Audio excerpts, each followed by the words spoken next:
I've got a discussion of this whole issue in Rollback, which is my book from 2011.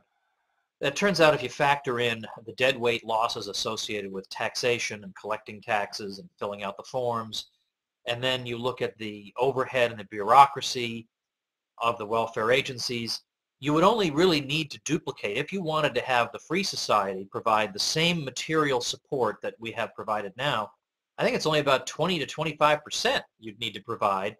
And these would be people who would all be wealthier in a society and economy that would be much stronger.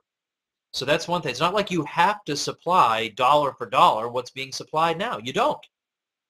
Secondly, the existing agencies, they are now fiefdoms that expand the worse they are at solving the problems. There's no private sector agency that could possibly get away with that. Thirdly, I personally have seen case after case after case of unbelievably self-destructive behavior that these sorts of programs encourage. And you say, oh, but we're just going to confine it to the truly needy. Yeah, good luck with that. Tell me what formula you come up with that is going to be maintained over time and the system's not going to expand.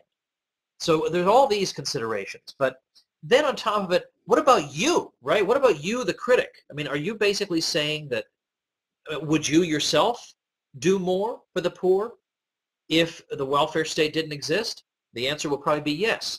So then I would say, then how come you're not doing anything now?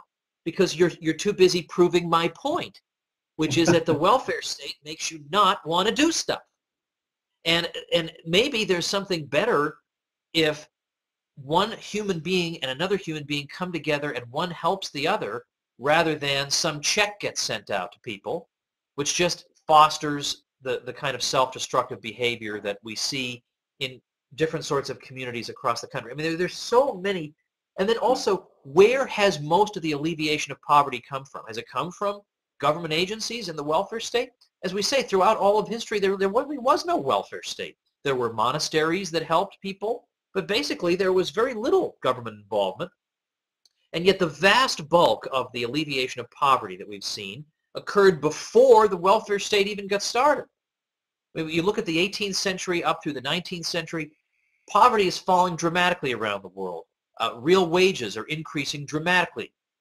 And this has nothing whatsoever to do with governments. Nothing whatsoever to do with them.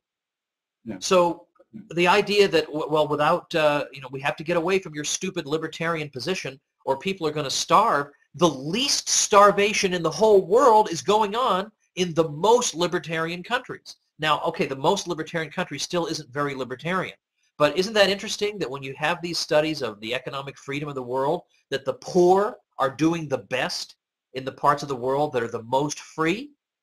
So this is why Ayn Rand used to go on these rants where she would say, you know what, I don't believe that these do-gooders who say they care for the poor, I just don't believe it. I don't believe it.